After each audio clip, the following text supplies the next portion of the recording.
किताबें करती हैं बातें।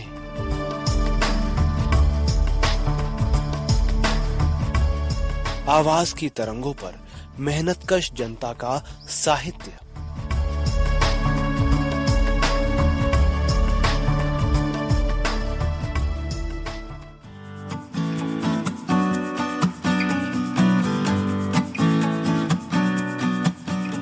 सहकार रेडियो के श्रोताओं को पवन का नमस्कार।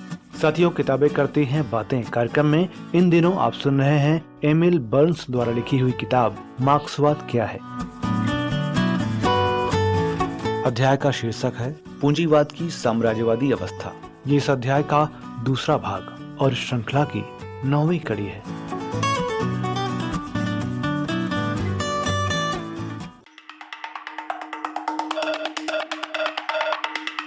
केवल आर्थिक युद्ध से भी कोई हल नहीं निकल सकता। अतः विभिन्न महाजनी पूंजीवादी गिरोह अपने अपने देशों की राज्यीय मशीनरी के द्वारा अपने प्रतिद्वंदियों को रोकने के लिए टैक्सों और करों की दीवारें खड़ी कर देते हैं। विदेशों से आने वाले माल का कोटा बांध देते हैं। दूसरे देशों से विशेष सुविधा देने वाले व्यापारिक समझौते करते हैं। ऐसे क्षेत्र बढ़ाने की कोशिशें करते हैं जिन पर वे अपना एकाधिकार रख सकें, और लड़ाई की तैयारी करते हैं जिसके द्वारा वे कम से कम कुछ समय के लिए तो अपने प्रतिद्वंदियों पर हावी हो जाएं। देश देश में महाजनी साहूकारों के गिरोहों के हाथ में दौलत के सिमटने का परिणाम सदा यही होता रहा है कि बड़ी बड़ी शक्तियों के बीच बड़े पैमाने पर युद्ध छिड़ते हैं जो विकराल रूप धारण कर लेते हैं। ऊपर से देखने में जो शुद्ध आर्थिक प्रक्रिया लगती है, अर्थात उत्पादन का और पूंजी का केंद्रीकरण दिखाई पड़ता है, उसका सीधा परिणाम होता है एक भयानक सामाजिक विपत्ति, यानी युद्ध। युद्ध के प्रति मार्क्सवादी दृष्टिकोण निराकरणवादी शांति का दृष्टिकोण नहीं है। मार्क्सवाद उन साम्राज्यवादी युद्धों की निंदा करता है जो स्वतंत्रता के लिए जूझने वाली जातियों को कुचलने के लिए लड़े जाते हैं। ऐसे युद्धों को मार्क्सवाद अन्याय के युद्ध मानता है। परंतु जब जातियां साम्राज्यवादी आक्रांताओं का प्रतिरोध करने के लिए या साम्राज्यवादी शासन से मुक्त होने के लिए युद्ध करती हैं, अथवा जब जनता शोषण का अंत करने के लिए गृह युद्ध छेड़ती है, तो मार्क्सवाद इन युद्धों को न्यायोचित मानता है। कारण कि शोषकों पर जनता की विजय के द्वारा ही उन परिस्थितियों का अंत किया जा सकता है जिनसे युद्ध उत्पन्न होते हैं। किसी साम्राज्यवादी देश की सरकार जब अन्याय का युद्ध कर रही हो, तो उस देश के मजदूर वर्ग का कर्तव्य होता है कि वो हर संभव तरीके से युद्ध का विरोध करे, और यदि उसमें इस बात की शक्ति हो तो सरकार को हटाकर ताकत पर कब्जा कर ले, युद्ध का अंत कर दे और समाजवाद की ओर बढ़ना शुरू कर दे। प्रतिद्वंदी साम्राज्यवादी गिरोहों के बीच प्रतियोगिता का जो संघर्ष चलता है, आमतौर पर उससे हालत बिगड़ती जाती है। यांत्रिक रेशनलाइजेशन होता है, अर्थात कम समय में और थोड़े मजदूरों से ज्यादा पैदावार की नई मशीनें लगाई जाती हैं, जिनसे मजदूरों से लिए जाने वाले काम की तेजी बेहद बढ़ जाती है। उत्पादन का खर्च कम करने और इस तरह नए बाजारों को हथियाने या पुराने बाजारों को प्रतिद्वंदियों से बचाने के लिए मजदूरी काटी जाती है। बड़ी बड़ी एकाधिकारी कंपनियां खेती की पैदावार यानी कच्चे माल के दाम घटा देती हैं। हथियार आदि खरीदने तथा युद्ध की दूसरी तैयारियां करने के वास्ते रुपया बचाने के उद्देश्य से सरकारें समाज सेवा के कामों पर कम खर्च करने लगती हैं। आर्थिक संकट पहले से कहीं ज्यादा गहरे हो जाते हैं और पहले से कहीं ज्यादा दिनों तक चलते हैं। इन सब कारणों से वर्ग संघर्ष और साम्राज्यवादियों के विरुद्ध औपनिवेशिक जनता के संघर्ष और भी तीव्र हो जाते हैं। पूंजीवाद की साम्राज्यी अवस्था का समय न केवल युद्धों का बल्कि क्रांतियों का भी युग होता है। लेकिन पूंजीवादी साम्राज्यवादी अवस्था की एक और भी विशेषता है जिसे लेनिन ने अपने विश्लेषण में प्रकट किया था। साम्राज्यवादी देशों के एकाधिकारी गुट पिछड़ी कौमों का शोषण करके औसत से अधिक मुनाफा कमा लेते हैं। इसका कारण तो ये है कि इन कौमों के उत्पादन के तरीके बाबा आदम के जमाने के होते हैं और इसलिए उनके जीवन का स्तर बहुत नीचा होता है। दूसरे, उनके निर्दयी शासक और पूंजीपति उन्हें जबरदस्ती जानवरों जैसी हालत में रखते हैं। तीसरे, मशीनों से बने माल की हाथ के बने माल से अदला बदली करते समय विनिमय की दर बहुत ऊंची रखी जा सकती है। यहाँ हमारा मतलब रुपए से नहीं, माल की मात्रा से है। पाठकों को याद होगा कि किसी भी वस्तु का विनिमय मूल्य इस बात से निश्चित होता है कि उसके तैयार करने में सामाजिक दृष्टि से आवश्यक औसत मेहनत कितनी लगी है। मान लीजिए कि ब्रिटेन में मशीन के जरिए 1 मीटर कपड़ा तैयार करने में सामाजिक दृष्टि से आवश्यक जितनी मेहनत लगती है, हाथ से चलने वाले करघे पर 1 मीटर कपड़ा तैयार करने में उससे 10 गुनी या 20 गुनी ज्यादा मेहनत लगती है। परंतु जब मशीन का बना कपड़ा हिंदुस्तान में दाखिल होता है, तब उसका विनिमय मूल्य 1 मीटर हिंदुस्तानी यानी हाथ के बने कपड़े के बराबर होता है। यानी हिंदुस्तान में उसका ब्रिटेन से कहीं अधिक मूल्य होता है। इस बढ़े हुए मूल्य के बराबर कीमत की हिंदुस्तानी वस्तुएं, कच्चा माल आदि जब ब्रिटेन में जाकर बिकती हैं, तब इस पूरी क्रिया का परिणाम ये निकलता है कि ब्रिटेन में ही वो 1 मीटर कपड़ा बेचने से जितना मुनाफा मिलता, हिंदुस्तान में ले जाकर बेचने से उससे कहीं अधिक मुनाफा मिल जाता है। मशीनें यदि एक सी हों, तब भी कारीगरों की निपुणता से बड़ा फर्क पड़ जाता है और उसके कारण भी अतिरिक्त मुनाफा मिल सकता है। और ये बात केवल कपड़े पर ही लागू नहीं होती, बल्कि इस प्रकार के सभी सौदों से अतिरिक्त मुनाफा होता है। परिणामतः महाजनी पूंजी वाले गिरोह बेशुमार दौलत जमा कर लेते हैं। एलरमैन की हालत की लगभग 55 करोड़ रुपए और यूल की लगभग 27.5 करोड़ रुपए की संपत्ति अधिकतर इन अतिरिक्त मुनाफों से ही जमा हुई है। गुलाम या औपनिवेशिक देशों की जनता के शोषण से पैदा होने वाले इस अतिरिक्त मुनाफे का मजदूर आंदोलन के लिए विशेष महत्व है। मार्क्स ने इस बात का जिक्र किया था। उन्होंने कहा था कि ब्रिटिश पूंजीपति वर्ग ने सबसे पहले दुनिया भर में मशीनों से बना माल बेचना शुरू किया था। इसीलिए जब ब्रिटिश मजदूर वर्ग ने अपनी दशा सुधारने के लिए उन पर दबाव डाला, तो पूंजीपति वर्ग ने ब्रिटेन के निपुण मजदूरों के ऊपरी हिस्सों को कुछ सुविधाएं दी। इस प्रकार ब्रिटेन के इंजीनियरों और कपड़ा मिलों में काम करने वाले निपुण मजदूरों में से कुछ लोग अपना जीवन स्तर दूसरे देशों के मजदूरों से कहीं ऊंचा उठाने में समर्थ हो गए। परिणाम ये हुआ कि ये कुछ लोग उपनिवेशों के पूंजीवादी शोषण में ही अपना हित देखने लगे।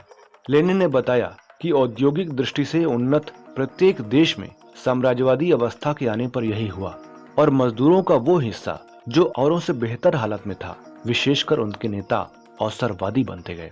यानी इन लोगों ने देश के आम मजदूरों की गिरी हुई हालत का ख्याल नहीं किया, बल्कि थोड़ी बेहतर हालत से संतुष्ट होकर अपनी ओर से पूंजीपति वर्ग के साथ समझौता कर लिया।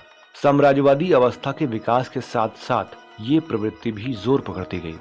नतीजा ये हुआ कि मजदूर तथा समाजवादी आंदोलन के प्रमुख लोग अपने देश के महाजनी पूंजी के गुट की साम्राज्यवादी नीति को मानने लगे।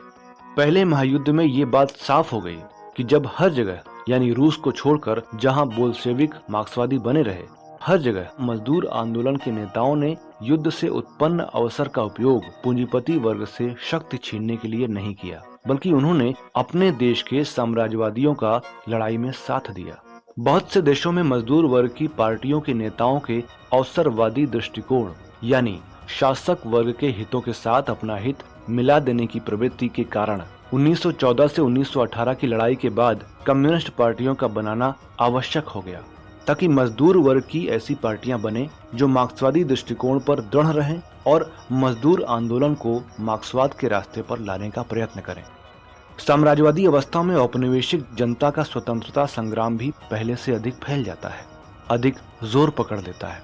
किसी औपनिवेशिक देश पर जब साम्राज्यवाद का कब्जा हो जाता है और पूंजीवाद उसमें घुसना शुरू करता है, तो उत्पादन की पुरानी अवस्था छिन्न भिन्न हो जाती है और वो आधार नष्ट हो जाता है जिसके सहारे पहले अधिकतर लोग जीवन यापन करते थे।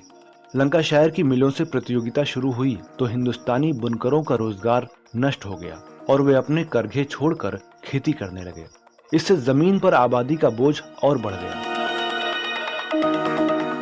साम्राज्यवादी अवस्था में सरकारी कर्जों का सूद अदा करने और साम्राज्यवादी शासन की गैर फौजी और फौजी मशीनों का खर्च चलाने के लिए नए नए कर लगाए जाते हैं, जिनसे सारी जनता पर आर्थिक बोझ बढ़ता है। एक और ये दोहरी चक्की उपनिवेशों की जनता को पीसती है, दूसरी ओर बड़ी बड़ी एकाधिकारी कंपनियां जबरदस्ती उपनिवेशों की पैदावार के दाम घटाती हैं। नतीजा ये होता है कि गरीबी बेहद बढ़ जाती है और लोग सचमुच भूखों मरने लगते हैं। इससे किसान संघर्षों के लिए जमीन तैयार होती है, जो उपनिवेशों में बराबर चलते ही रहते हैं। शहरी कल कारखानों का उत्पादन बहुत ही बुरी परिस्थितियों में चलाया जाता है। मजदूरों को संगठित करने के रास्ते में तरह तरह की बाधाएं डाली जाती हैं और जब भी संभव होता है उन्हें कुचल दिया जाता है। मध्यम वर्ग के लोग, विशेषकर बुद्धिजीवी, साम्राज्यवादी शासन के बंधनों के नीचे कराहने लगते हैं। उपनिवेशों के उगते हुए पूंजीपति साम्राज्यवाद के कारण अपने विकास को कुंठित पाते हैं। इस प्रकार एक विशाल व व्यापक स्वतंत्रता आंदोलन खड़ा हो जाता है। प्रत्येक औपनिवेशिक देश में विभिन्न परिस्थितियों में यही प्रक्रिया दिखाई देती है। मार्क्सवादी इन संघर्षों को पूंजीवादी शोषण के अवश्यंभावी परिणाम के रूप में देखते हैं और समझते हैं कि साम्राज्यवादी गुटों का तख्ता उलटने पर ही उनका अंत होगा। इसलिए वे अपने समान शत्रु साम्राज्यवादी देश के महाजनी पूंजीवादी गुट के खिलाफ औपनिवेशिक जनता के साथ संयुक्त मोर्चा बनाते हैं। पहले महायुद्ध के समय से ही जो बड़ी शक्तियों के महाजनी पूंजीवादी गुटों के पारस्परिक संघर्ष का फल था, पूंजीवाद का आम संकट आरंभ हुआ। 1917 में रूस के मजदूर वर्ग ने लेनिन और स्टालिन की अगुवाई में बोल्शेविक पार्टी के नेतृत्व में पूंजीपतियों और जमींदारों का शासन पलट दिया और इतिहास में प्रथम समाजवादी राज्य की रचना आरंभ की। उस समय से दुनिया दो हिस्सों में बंट गई।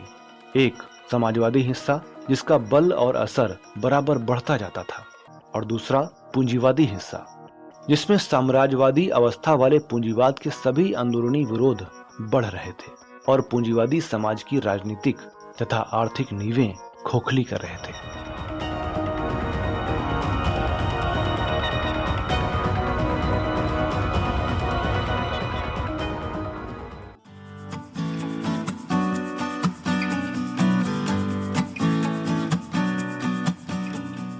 तो श्रोताओं, अभी आप सुन रहे थे कार्यक्रम किताबें करती हैं बातें के तहत एमिल बर्न्स द्वारा लिखी हुई किताब मार्क्सवाद क्या है की ऑडियो रिकॉर्डिंग का 9वां भाग।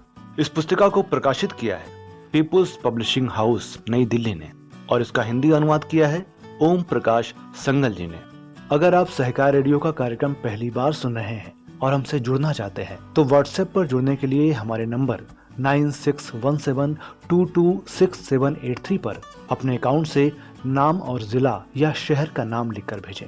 अगर आप हमसे यूट्यूब पर जुड़ना चाहते हैं तो हमारा चैनल सब्सक्राइब करें और फेसबुक पर हमसे जुड़ने के लिए हमारा पेज लाइक करें। सहकार रेडियो के संचालन में आर्थिक सहभागिता के लिए सदस्यता लें और आर्थिक सहयोग करें। सभी लिंक और हमारे बारे में विस्तृत जानकारी के लिए हमारी वेबसाइट सहकाररेडियो.com विजिट करें। तो इस श्रृंखला की अगली कड़ी के साथ आपसे फिर मुलाकात होगी। तब तक के लिए दीजिए विदा अपने दोस्त पवन को। नमस्कार।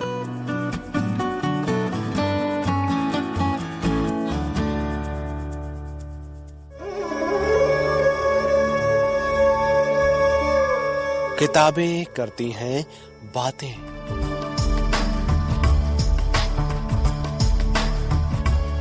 आवाज की तरंगों पर मेहनतकश जनता का साहित्य।